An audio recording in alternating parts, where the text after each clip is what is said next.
by a tornado. She says, Dad, we're going to die. We're going to die, Dad. A wildfire out of control. Dude, your life ain't worth it, man. And an unexpected guest at a wedding. I was like, that's not true. There's not a tornado. Plus, the dust storm of a lifetime. Regret it for his life. And Oh, my God. surviving a 9.0 earthquake on top of the highest tower in Tokyo. I was a little bit worried that the tower was actually going to collapse. Avalanches. Completely engulfing. And floods and hail of epic proportions. Uh-oh. It's all up next on this edition of Weather Caught on Camera.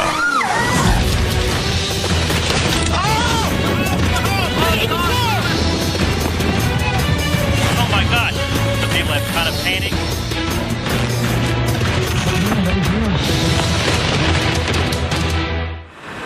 A family being chased by a tornado with few options seeks shelter in a highway overpass. Under here.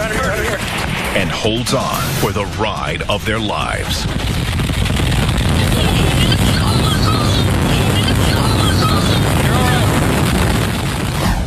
April 26th, 1991, Kansas. Butch Gilbert and his daughters are driving south on the Kansas Turnpike. No stranger to tornadoes, Butch is not concerned about the weather. April's early for the tornado season in Kansas. I figured we would be okay, hadn't heard anything. Suddenly, Butch sees something in the distance. Maybe a mile away, there was a tornado, and we could tell that tornado was coming directly toward us. Carrie, who's the younger, was in the back seat, and she says, Dad, we're going to die. We're going to die, Dad. At the time, Corey Gilbert Wallace is 14 years old. If you're in Kansas, you've seen The Wizard of Oz, a million times. But I don't know that I knew what a funnel cloud was going to look like. I certainly didn't know how big it was going to be, and I didn't know how fast it could move. The tornado is one of 54 developing that day. A series of twisters that ultimately kills 24 people. In his car, with the twister approaching, Butch knows he needs to locate a ditch to protect his family, but he can't find one. Typically, you want to be down low in a ditch or underground, below the fast winds. At the same time, a news crew capturing the tornado on camera is also looking to save their own lives. Lots faster, Greg. It's catching us. You gotta go, buddy. Both have the same idea. Seek shelter under this overpass. Let's go. Get up underneath. Under here. The twister is barreling towards them, and tornadoes can move at speeds approaching 70 miles per hour. There was no other option for us. And there was no way that we could have kept on driving. I think if we would have kept on going, we would have been trapped in the car in the tornado, and that we would not have survived that, I think. Get up under the girders. Is that where you want to go? Yes. And when people see us running up underneath the overpass, they're really seeing people who are out there. They don't have any other options. There's nowhere to run. There's no way to escape this. We've just got to survive this. Many people see overpasses as a place of shelter, but in fact, experts say that it can actually be the worst place to go. Going upward is a bad idea, and then in the case of an overpass, there's embankments with an opening there that you're going up under. That will let the wind squeeze through there, so it's like squeezing a tube of toothpaste that really squirts through there faster than the prevailing winds. The tornado makes a beeline towards the overpass, as if it's seeking out the people hiding underneath. I don't know that we're going to survive this. Am I going to be ripped limb from limb? Are my guts going to be ripped out of my body? Like, when you're a child, you don't know what's possible. Finally, the moment they are dreading arrives, and the frightened group holds on to the overpass girders and each other.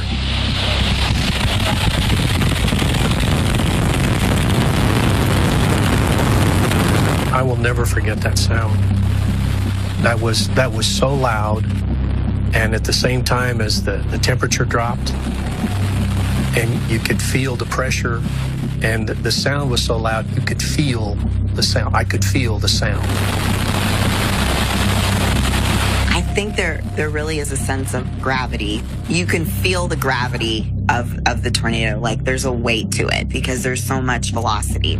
I would say without a doubt that was the most intense 20 or 30 seconds of my life.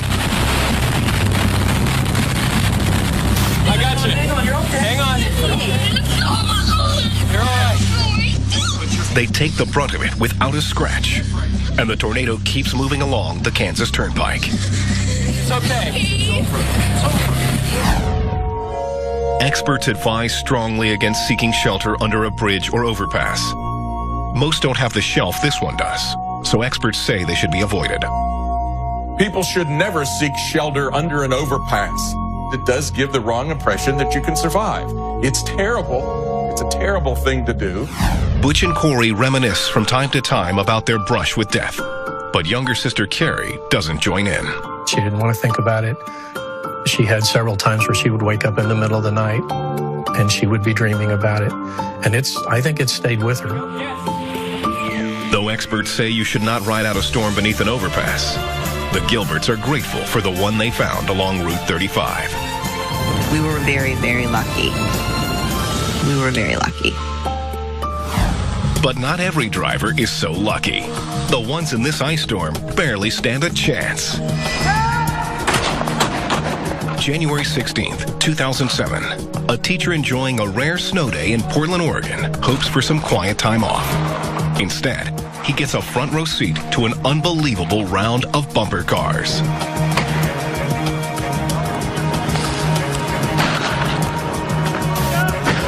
The situation gets so bad that when the fire department arrives to block off traffic, vehicles keep coming. And the truck meant to save the day ends up being smashed by two cars itself. First responders can be really in dangerous situations because they're prone to the same loss of control of the vehicle. And unfortunately, first responders could be right in the line of that uncontrollable vehicle. This Volvo is in accidents with 7 vehicles, but in all those collisions, the driver only gets a gash in the head. The conditions are no better in Seattle a few years later. A resident takes this amazing footage as the Capitol Hill district turns into an ice skating rink just days before Thanksgiving. It just takes a very thin glaze of ice to cause extremely dangerous driving conditions. It's like putting a vehicle right out onto an ice rink. Even trained drivers, like the operator of Bus 43, are helpless in the face of all that ice.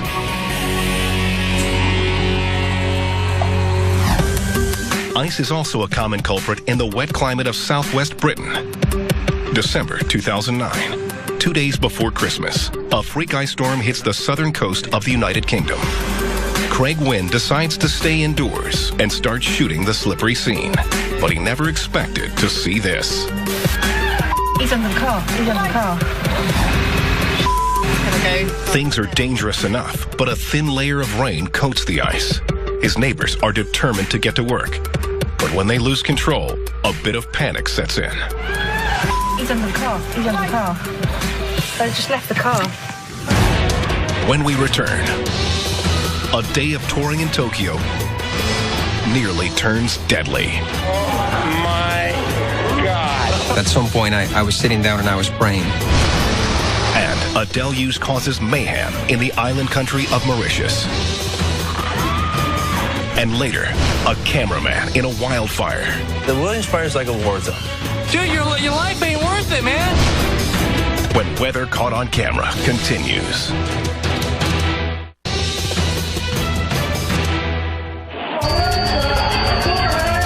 A tourist finds himself in the center of an historic moment.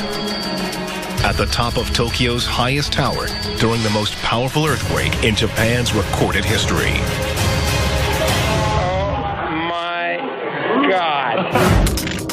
Carlos Asarta, an economics professor now at the University of Delaware, is invited to speak at the prestigious Waseda University.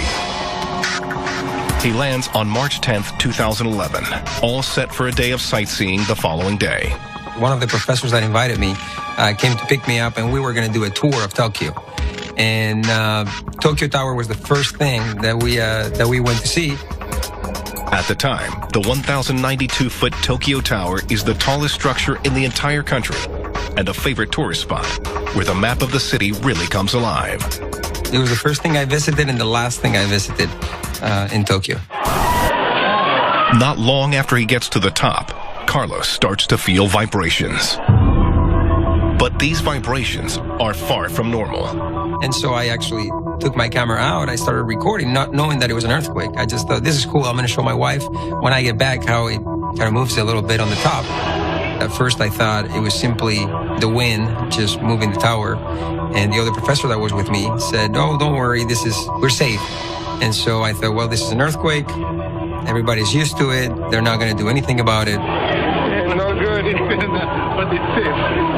And then all of a sudden, he started getting worried, and I could hear it. He was making noises. He was really worried, and then people started yelling and crying, and so I figured we were in trouble. We were in a little bit of trouble. Well, it was one of the larger earthquakes in recorded history, meaning since seismographs were developed and we can measure these things quantitatively. I had never experienced an earthquake, so I didn't know what it felt like. But seeing the locals being so scared, I figured that it was a serious event. Carlos Asarta has found himself on top of the tallest structure in the country during a 9.0 magnitude earthquake. Magnitude 9 is about the largest we normally get on the Earth here. There must have been somebody that was extremely afraid, and you can hear it throughout the whole recording, just screaming, or maybe a couple of people just screaming. Tokyo is as prepared for an earthquake as any city in the world. But to Asarta, it seems like this tower may not be able to handle an earthquake of this magnitude. Oh my God. Carlos is far from home and far from solid ground. I knew I was in a deck, and I knew there was absolutely nothing underneath me. And so I was a little bit worried that the tower was actually going to collapse. And in fact, at some point, I was sitting down and I was praying. And thoughts of family and friends actually came through, but especially my children. Finally, the violent shaking stops. I think being behind the camera helped me get through it. Helped me somewhat put some distance between the actual event and myself. What do you think, Asana-san? Oh, scary. Very scary. Maybe we go down, huh? Maybe we don't stay here, Asana-san. And the elevators were not working, so we had to go down the stairs. Then once we got to the bottom, there was another earthquake. And apparently it was a 7-point-some earthquake. And I remember people, again, screaming. You cannot know whether that's a pre-shock or whether it's the main shock. You just have no idea whether there's going to be another one following it. Today, he may be far from earthquake country, but it doesn't take much to bring him back to that frightening time and place. So I'm still a little bit shaken by it, but I think with time, it will just get a lot better. A world away on a tiny island in the Indian Ocean off the coast of Africa, these residents are subjected to historic floods. In Mauritius, a late March storm in 2013 dumped 6 inches of water on the capital city of Port Louis in less than 2 hours.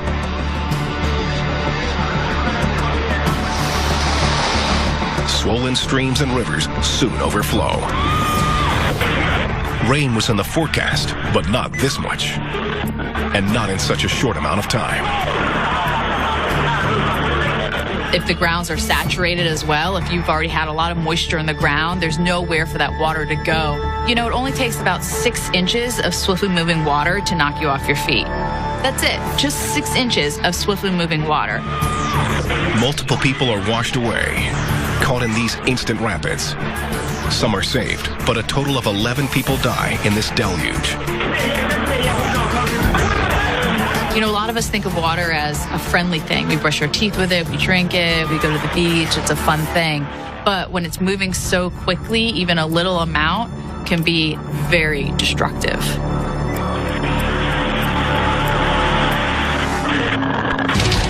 When we return, a cameraman almost becomes part of the story he's covering during a California wildfire.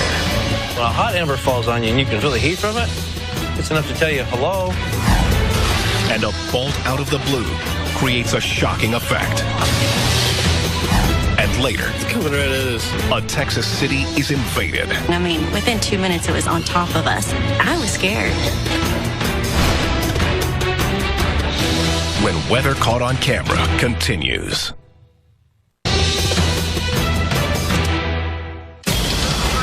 A wildfire out of control. Come on, out, let's go.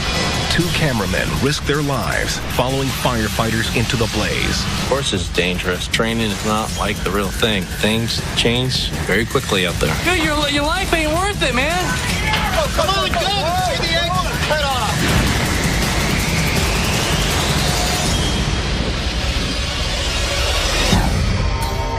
In September 2002, a fire starts in the San Dimas Canyon area of Southern California. It will go into the history books as the Williams Fire. The Williams Fire is like a war zone. You have fire all around you. When you got something that's taken several days and going into thousands of acres, and you've got ground crews, hotshot teams, it's a big fire.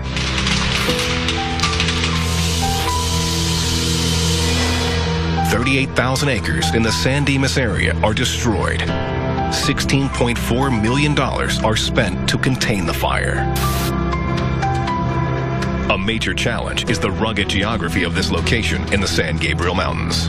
Terrain is such a huge factor when it comes to getting these fires contained and putting them out. Can you imagine being a firefighter with all that gear on and you're climbing up and down the steep terrain?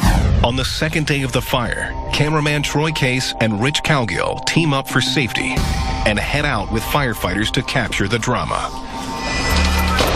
Of course it's dangerous. Yes, it would be dangerous for me to be up there with the firefighters, and next to them, I'm in the same danger as they are. The authorities have called for an evacuation.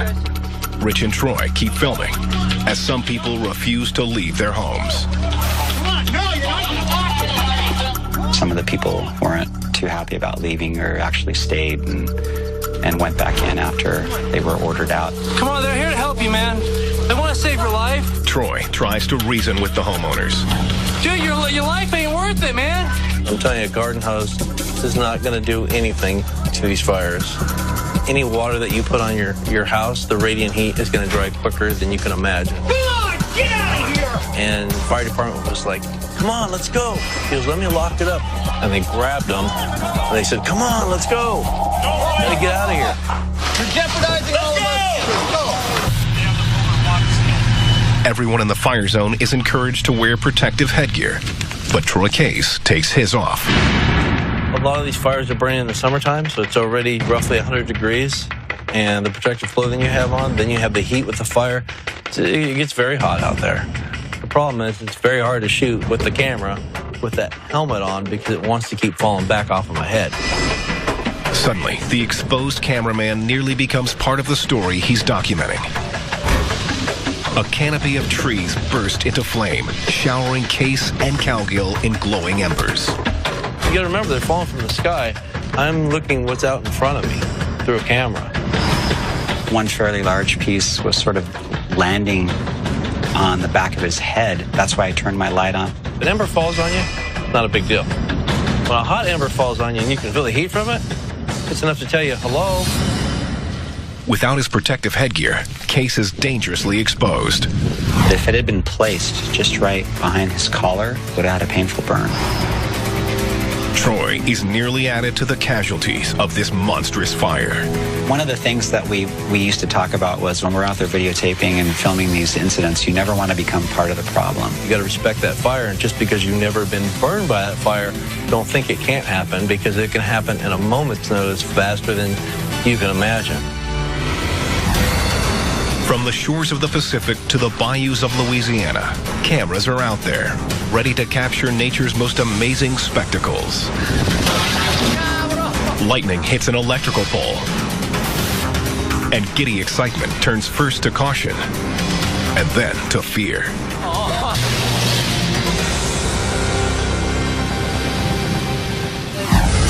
2009, the student housing at McNeese State University in Louisiana.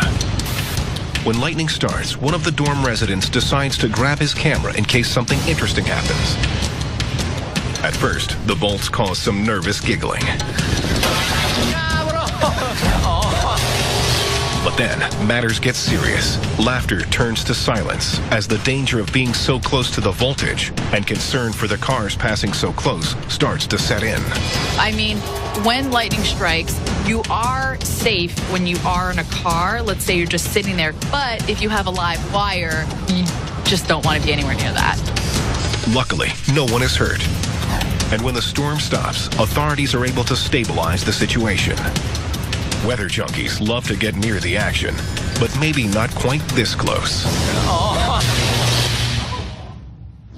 When we return, things get apocalyptic in the Southwest. It's coming right at us. When an eerie darkness descends. I really didn't think I was in danger until I got out of the car. And huge chunks of ice fall from the sky. Complete Armageddon. And later, a rude interruption for a Kansas wedding. I mean, it was scary. When Weather Caught on Camera continues.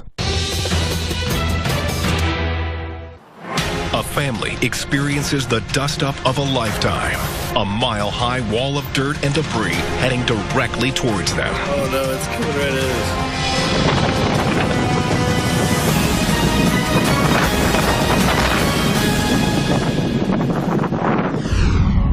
October 2011, Lubbock, Texas.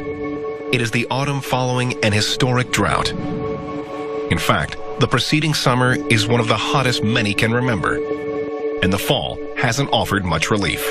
This drought was one of the worst on record for the United States, comparable to some of the worst that this area has seen. Texas was bad. Some places, like Kansas, were even worse. But life goes on, and in West Texas, that means football. October 17th, Kevin and Courtney Watt bring their daughter and a friend to see their son take the gridiron. They arrive at 5:30 p.m. And we get there, and my husband's like, is there a fire over there? And after looking at it for a minute, I realized that's not a fire, that's dirt. And, you know, it was coming in, and it was coming in very quickly. There's nothing good about dirt. Look at that. I had never, in all my years here in West Texas, seen anything like it. When you have really dry ground, you have all this loose soil and dirt and everything that's on the ground. And a thunderstorm comes in.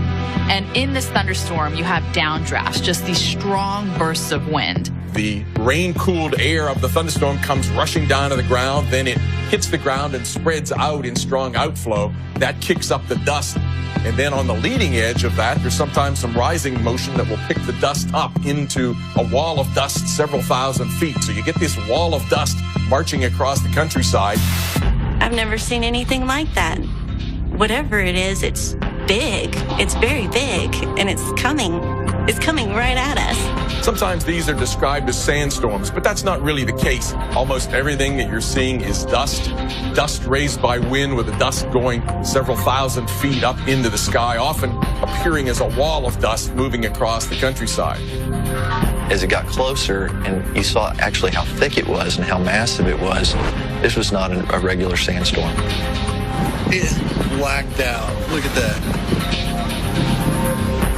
The dry weather has created the perfect conditions for this monumental dust storm. It didn't take long. I mean, within 2 minutes, it was on top of us. I was scared. Oh no, it's coming right at us. We've seen some pretty bad storms in our history, but never seen a dirt storm like this. The family decides that the safest thing to do is to stay in the car. And then they see someone in the distance. I looked out the window and I just saw a random guy running. If you really look at the video, he really was running for his life. It did remind me of a movie, like a horror movie, when the city's running for their lives and this big monster's coming after you. He's running for his life. He did not look like he was having a very good time. No, he looked like he was ready to get out of there. Then, the stranger having run past, the dust cloud envelops them. Look at that. Kevin wants to keep his car and its passengers from being inundated by the dust from the open window. But he's determined to catch it all on camera, so he steps outside. Oh my God, no, I gotta keep filming. I'm my husband gets out of the car, which, I'm like, are you sure you want to do that?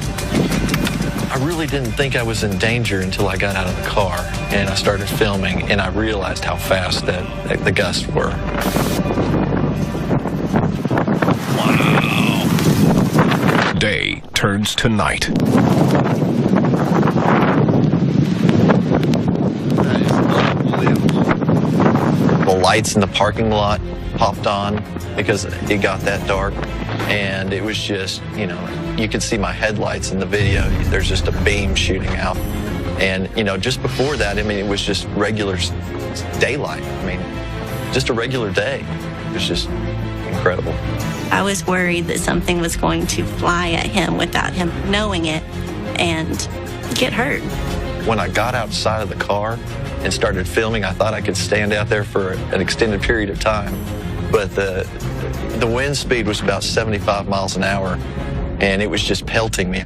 It felt like you were getting sandblasted. The Watts were in the right place at the right time to experience one of the most memorable weather events in Lubbock history. I think it was definitely an experience of a lifetime. I would have hated to have been indoors when that would have happened, because it was just a very cool experience to watch that.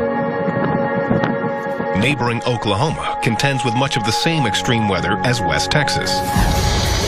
But on this day in May 2010, it wasn't a drought that concerned people. It was what was falling from the sky that was the problem. The house is shaking. It's like a freaking war zone. Oh my God, it's hitting the windows! A hailstorm of epic proportions. One that will ultimately cause $1 billion in damage. It's complete Armageddon. May 16th, Oklahoma City. It's the time of year that people are on the lookout for tornadoes. So when Aaron Snow notices that it's getting especially windy, it isn't something that he wants to play around with. It's getting windy. Hey, come here, we need to go inside. What he doesn't know is that a huge supercell thunderstorm has descended on the area. We call those thunderstorms supercell thunderstorms. They sometimes produce tornadoes as well. Those updrafts initially create small ice pellets, but then additional liquid water comes up that's chilled a little bit below freezing, freezes onto those initial kernels of ice, and the hailstone grows. When that hail gets too heavy, that's when it falls to the ground. They're almost baseballs. Hail ranging in size from golf balls to softballs. Hailstorms can be extremely destructive. In order to get dents on your car, for instance, you have to have golf ball size hail. That's 1 3/4 inches. Those largest hailstones can sometimes get so large, up to 8 inches in diameter, softball size. It can actually poke holes in roofs of things. Hailstorms, hailstones can be extremely destructive. All over town, the story is the same. Windows are breaking! Oh my God, kitchen windows! This is not cool. And when the storm subsides, the power of ice hurling at extreme velocity from the sky sinks in.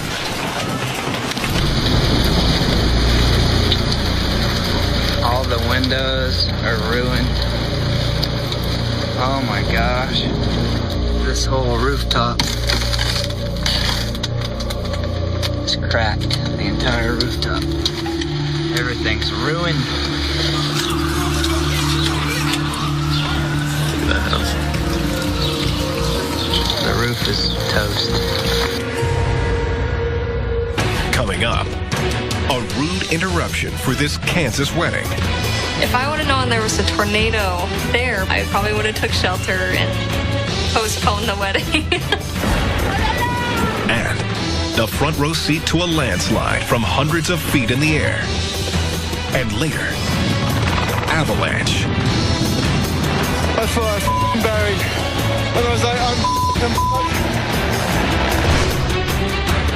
When Weather Caught on Camera returns. Heavenly Father, we thank you so much for the gift of marriage. They say rain is good luck on your wedding day. So what kind of omen is a tornado? Kendra Frederick and Caleb Pence perform in the rodeo. So when he asked her for her hand in marriage, an outdoor wedding on a farm in his native Kansas seemed only fitting. The big day comes, May 19th, 2012. Storms are in the forecast, including a chance of tornadoes. It wasn't supposed to hit until midnight, and it rolled in. Being Kansas, you never really can tell. It rolled in a lot sooner than we thought. And thus the two become one.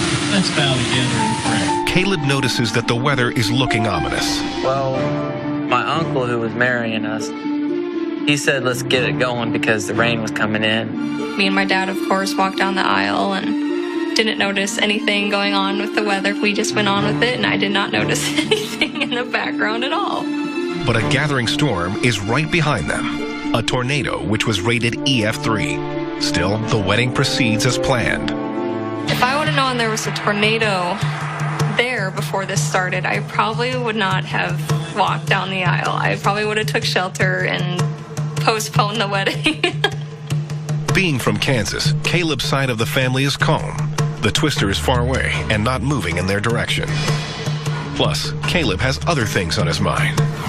I was getting married. I wasn't really thinking about tornadoes. I really didn't care. I mean, it was very nerve-wracking for me to get married, so it just didn't really matter. During the ceremony, Caleb leans over and whispers to the future Mrs. Pence. I was like, hey, Kendra, there's tornadoes forming up by Harper. And she leaned over and said, I don't want to hear about it. I was like, that's not true. And I honestly just told him, I was like, no, that's not true. I just told him, just be quiet. There's not a tornado. The ceremony continues, with the guest from the bride's side of the family getting increasingly concerned. People came up to me afterwards, like, we need to take shelter. So, I mean, it was scary thinking that was possible.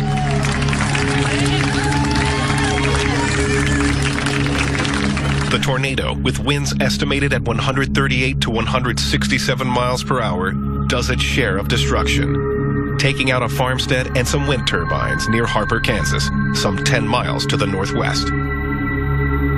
But it stays far away, just as the Kansas relatives had predicted. We were on the backside of the storm, so I mean, really, the only way the tornado could have reversed it is the whole storm, the whole entire storm cell would have shifted. And the chances of that happening is just, it's not going to happen. While the couple honeymoons, the video goes viral, something that mystifies them to this day. I can see why they think, we're almost crazy for just taking pictures with this thing, but then again, it's where we're from, so I mean, that's what we deal with. I wouldn't recommend anybody to stand out there like we did unless you are smart enough to figure out where the storm's going, how to read the storm. If you're not used to storms, don't do that. Having one's wedding become an internet sensation has its pros and cons, but the Pences choose to look at the bright side. When I watch that video, I get goosebumps, like, honestly, because I mean, that's a big tornado for what I've ever seen. Some feel that the Pences were daredevils, but was their ceremony more daring than hanging off a cliff in the French Alps? Danger doesn't bother these friends, especially when it gets them this close to one of the Alps' famous mudslides. Alexandra Merbiel takes out a camera.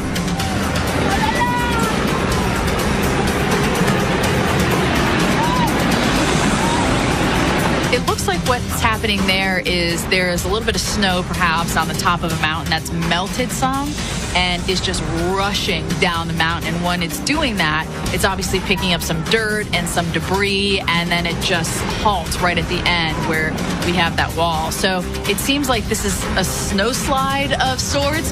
However discategorized, the world might never have seen it if these friends didn't have the guts to hang off this rock by a rope. And if one of them didn't have the presence of mind to capture it on camera. This is different than an avalanche because you don't have snow covering the entire mountain, this big sheet coming down. It seems as if there's some melt and then it's picking up some of that dirt as it rushes down the mountain. But that can be dangerous if you're hiking up the mountain. That certainly would take you out.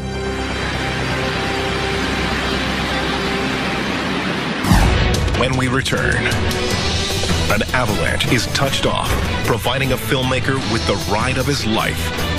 And I was like, if you're 9 feet below, it's pretty much over. 3 meters down, you're pretty screwed. And an earthquake in Baja California produces waves of amazement and fear. All caught on camera.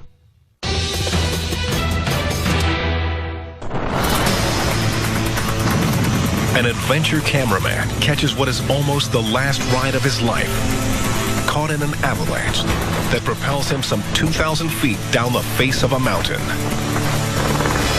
Where's Jono? Where's Jono? Okay? And I was like, I'm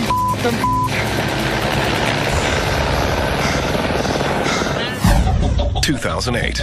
In New Zealand, August means amazing winter sports. We were really excited. We just knew we were going to have completely epic conditions. British filmmaker Jono Verity has come here to work on a snowboarding film. An experienced backcountry snowboarder, Jono is aware that avalanches are a constant danger. If you have different layers throughout the winter, sometimes it's freezing and then thawing and everything's piling on top of that, and that slab gets unstable and that whole slab can come down. He's told the chances of an avalanche are low right now. But if one does happen here, there is a terrain trap or pit at the bottom where snow can collect, but also bury a victim deep below. You die one of 2 ways if you get caught in an avalanche. One is that the avalanche will drag you over a cliff or into a rock. The other is that you don't get smashed by a rock, but it stops when you're under the snow. You'll literally be set in concrete. There's no digging yourself out. So both of those are pretty undesirable ways of dying. 10 seconds. Camera in hand, Jono is shooting a tracking shot of another snowboarder who also has a camera mounted on his helmet. But they get into trouble moments into the run. As I put this turn in, it kicked up a lot of snow. I want to get snow on the lens. And snow just wasn't clearing. I just thought, oh, that really has kicked up a lot of snow. And then I looked around me, and the entire face was turning into cubes and slabs of snow around me, and everything, although it was kind of staying in the same place, it was undulating and moving. And then I realized that I was in an avalanche, and my first thought was, this isn't happening to me. No, this is not happening to me. And then I just thought, survive this thing. I'm going to survive it. Very much on his mind is the terrain trap below, which can collect an estimated 15 feet of snow in a matter of seconds. Jono is carrying a beacon to aid in search and rescue, but if he's too deep, there won't be time to dig him out. If you're 9 feet below, it's pretty much over. 3 meters down, you're pretty screwed. Statistics show that if you're buried more than 6 feet deep, you have nearly a 0 chance of surviving an avalanche. If you're closer to the surface than that in the avalanche, there's about a 90% survival rate if you're rescued within 15 minutes, about 50% if you're rescued within 30 minutes. Things are not looking good. I was hit by this wave of snow from behind, and it just started getting heavier and heavier and darker and darker. Amazingly, the terrain trap actually works to Jono's advantage. It started to slow down, and then it was the strangest feeling. It suddenly sped up, and at that point, I was suddenly weightless, and everything went light again. And I think what had happened is that the snow had gone into this terrain trap, and then it had gone up, and the weight of the snow had taken me right through it and spat me out, and I was actually thrown into the air.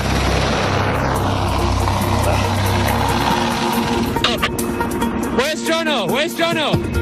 Okay. Jono was on the surface, coughing up snow that had been forced down his throat. His partner is only on the edge of the avalanche and is able to avoid the brunt of it and come to Jono's aid. Okay?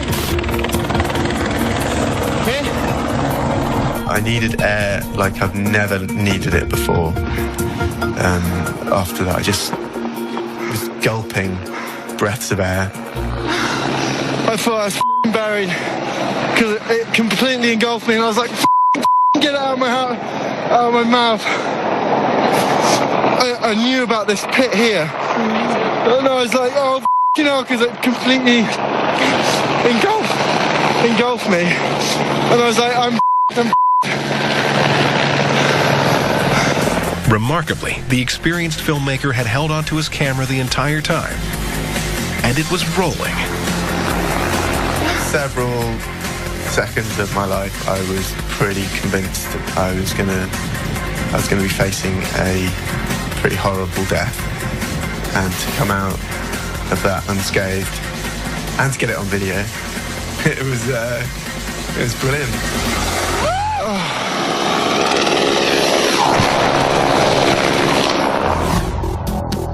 From snow to sun, nature always seems to present a spectacle. On the border between Mexico and Southern California, people know what to expect from an earthquake. I want to get this live. 3:40 p.m. on Easter Day 2010. A 7.2 magnitude earthquake hits the Mexican state of Baja California, about 50 miles south of the border. But it can be felt throughout the region. Many people are outside, so they safely go for the roller coaster ride. Others become fascinated by the effect it has on their pools. Took about a foot of water, more than a foot of water out of the pool. It is fascinating to see the pool sloshing around and realize that's from an earthquake. Some label these mini tsunamis. A wave in a pool would not be considered a tsunami as such.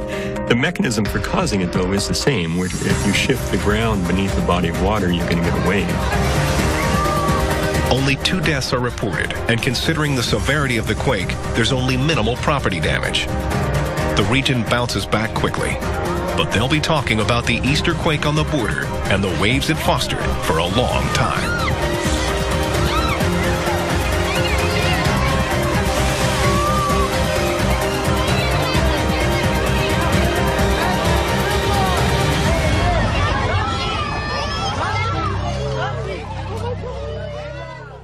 Really seeing people who are out there, they don't have any other options.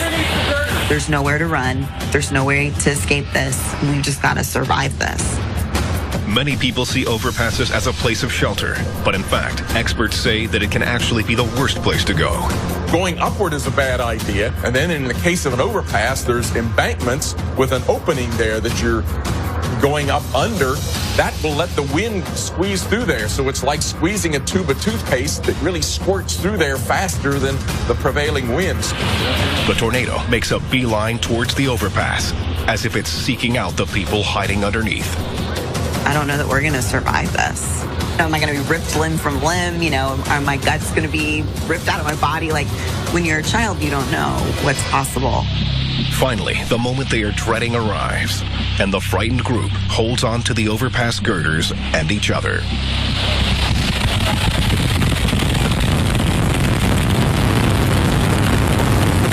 I will never forget that sound. That was so loud, and at the same time as the temperature. Get up under the girders! Chased by a tornado. She says, "Dad, we're gonna die. We're gonna die, Dad." A wildfire out of control. Dude, your life ain't worth it, man. And an unexpected guest at a wedding. I was like, that's not true. There's not a tornado. Plus, the dust storm of a lifetime. Dreaded for his life. And oh my God. Surviving a 9.0 earthquake on top of the highest tower in Tokyo. I was a little bit worried that the tower was actually going to collapse. Avalanches. It completely engulfed me. And floods and hail of epic proportions. Uh-oh. It's all up next on this edition of Weather Caught on Camera.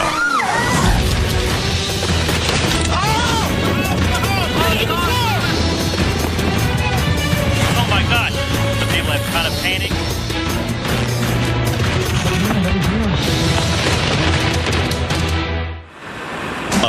literally dropped, and you could feel the pressure, and the sound was so loud you could feel the sound. I could feel the sound. I think there really is a sense of gravity. You can feel the gravity of the tornado. Like there's a weight to it because there's so much velocity. I would say without a doubt that was the most intense 20 or 30 seconds of my life. I got you. Hang on. You're all right. They take the brunt of it without a scratch, and the tornado keeps moving along the Kansas Turnpike. It's okay. Experts advise strongly against seeking shelter under a bridge or overpass. Most don't have the shelf this one does, so experts say they should be avoided. People should never seek shelter under an overpass. It does give the wrong impression that you can survive. It's terrible. It's a terrible thing to do. Butch and Corey reminisce from time to time about their brush with death. But younger sister Carrie doesn't. Being chased by a tornado with few options, seeks shelter in a highway overpass. Under here. And holds on for the ride of their lives.